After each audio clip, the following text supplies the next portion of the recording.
locals really coming into their shops. Really need to stop nickel and diming them to death and driving businesses out. So really sitting down, listening to what they have to say, and easing up on some of the regulations that they have to follow. Lowering the business licenses a little bit would probably help them out a little bit more and help them generate, ease up on some of the money that they have to put out for the city, which drives them away from the city of Imperial Beach. Thank you. Ms. Brad. Thank you. This is kind of a question that's near and dear to my heart. There's many things as a legislative body that we can do, and we do that diligently. Whether it involves streamlining the permitting process, your business license application, whether it's through zoning or parking issues, these are all items that come in front of the City Council, things that we look at. Honestly, I think the Chamber of Commerce is a great tool in the community. I'd like to see more businesses utilize it, but I would also like to see the Chamber utilize the businesses more. I know there's a gentleman in the audience who would like to foster a referral program through Yelp or something like that. There's a lot that this community can do, that we can do to help each other. Word of mouth referrals is one of them. Shopping locally that I have championed in this community, I don't know how long. I've also asked at a council meeting that our council set a policy to shop locally before we buy goods and services elsewhere, that we buy them in IB first. Thank you. Mr. Brown. Thank you. I really, like Lori said, I really believe in staying in Pearl Beach and shopping right here in Pearl Beach, utilizing the business here. Every week Friday I go get my hair cut in Pearl Beach, or I go shop at the local market in Pearl Beach. If I catch a cab, I'll catch a Pearl Beach cab. I don't believe in calling a yellow cab an outside source to come in and taking the business away from that can work in our city. So it's really sitting down with the business owners and seeing what they need, and then also seeing what the residents need and what small businesses they like to bring into our city. Thank you. Mr. Fisher. In 1956, the residents of the city decided to be incorporated, to have their own city, to have their own say. I think it's time that we kind of take that stand again. California as a whole is very unfriendly to businesses. That's why many businesses are leaving to Utah, Nevada, Texas, wherever else they can go. And so I think that that's one of the things that we're allowed to do as a city, to make it business friendly, to do what we want to do, to entice businesses. I also believe that getting a commitment from the residents to shop locally, like it's already been mentioned, to do it. Yes, we are going to spend 5-10% more, whatever it might be. However, we can, make those businesses where we know the people. This is, in some respects, like Mayberry.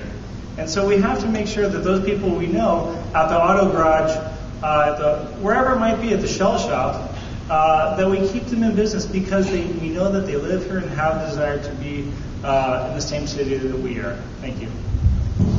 Thank you. Mr. Janney. It's difficult as a city helping businesses, but I think that the city in the past and looking at the future has some great ideas. I mean, the commercial zoning review we discussed a little bit, that was to make it so more viable businesses could be here. But we've done and spent a lot of money on facade programs to help those businesses beautify and make themselves more attractive to people either driving through or stopping in town, and also more attractive to the residents of Imperial Beach. And then we have to look at the fact, things like Old Palm Avenue, wider sidewalks make a big difference for a walkable community. We're continuing down Seacoast Drive, and its idea is to make people feel like they want to spend time in the retail commercial districts of Imperial Beach. The big vision plan along Palm Avenue is going to take something from maybe the federal funding of our friend from Mr. Bilbray down there to help us be able to build that plan, because it's $5 million or plus. But those are the type of things that we can do for businesses and then make it better for them to be able to operate. Thank you. Mr. Spriggs. I think this is really a question of trying to create a more business-friendly environment in Imperial Beach, and it goes all the way through a variety of things. First, the city officials that do licensing and permits really do need to have a more helpful attitude. I mean, I've talked to business people in this town, and this is something that's very important to them. help them through the regulatory process. Be friendly about it. Don't stand in the way or seem like you're being a roadblock. We need to cut red tape as much as possible. We need to look at our regulations and see what can be cut back to what is really essential. We need to speed up the permit process. We need to create other developments that are anchor developments that will that create more business opportunities, like the Seacoast Inn. Very important. And I think the mayor also mentioned we need a walkable kind of community that people want to stay in and spend their money in. There's a lot of things we could do to make our business environment better. Thank you. And Mr. Taylor. Well, the one thing that really helps businesses is customers. So I believe we need a way to draw people in. There's a lot of traffic that moves down Palm and down the Strand. We've got a new project going there on 9th and Palm. I think if we could incorporate some kind of a marquee on there and let our businesses have their little time on there where they can post their existence on the marquee, so that people will know they're there and make that turn and going down to the beach and support the businesses. Possibly a marquee by the library or on the busy streets that we have before you get to IB. Let people know what's there, what's here.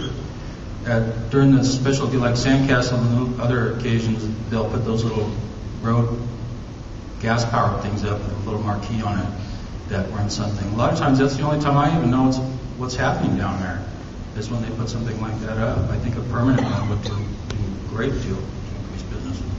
Thank you. And Mr. O'Neill. First, I would start off by reducing the business license fees. There's no reason why our local businesses need to pay such an exorbitant amount compared to our neighbors over in San Diego and Coronado. Also, make it easier for stores to put up signs. You can't have any walk-up traffic if you don't have a sign outside of your business. I think the city needs to loosen up the regulations on signs. Sandwich boards next to the sidewalk. Is it really hurting anybody's quality of life? These are the little things that the city council can definitely do. It's within their power. The process is as streamlined as it possibly can be, and things still aren't getting done. I think the city council needs to partner with the Chamber of Commerce better. There needs to be a Shop IB campaign. If residents really take it within their hands and say, hey, if I spend my money in IB, that's going to help me provide for our city's police, sheriffs, recreation. That's what we need to do. We need to guilt people, if you will, to spend their money in IB. Thank you. And panelists, this will be our last question before your closing remarks. The city purchased the private shopping center at the North Island Credit Union for $13 million, and when completed, it will be given to the developer. What is your opinion on this issue? And we'll lead off with Mr. Fisher. Since I live closest, I get to answer this one first. What was the question again? The city purchased the private shopping center at the North Island Credit Union for $13 million, and when completed, it will be given to the developer. What is your opinion on this issue? Well, I think that the people who made the decision to buy that were elected by the residents of Imperial Beach. So if we have anybody that we want to point fingers at, we should just take a closer look in the mirror. Yeah, we can sit there and say, well, they did things without our knowledge. You know, the transparency of the city is pretty darn good. You just got to navigate through the website. All the information is there, at least most of it. We talk about all the different things. When it's said and done, you know, I want to just hope that the people who developed the project have taken into consideration the voice of the people, and I want to ensure as mayor that the voice of the people is heard by the developer, not to just turn it over. We've seen what happens in the past when we partner up with people and turn over our rights, if you will, to certain areas of our city. It doesn't work in our benefit all the time. It creates money, but it doesn't work in our benefit. Thank you. Thank you. Mr. O'Neill. I know that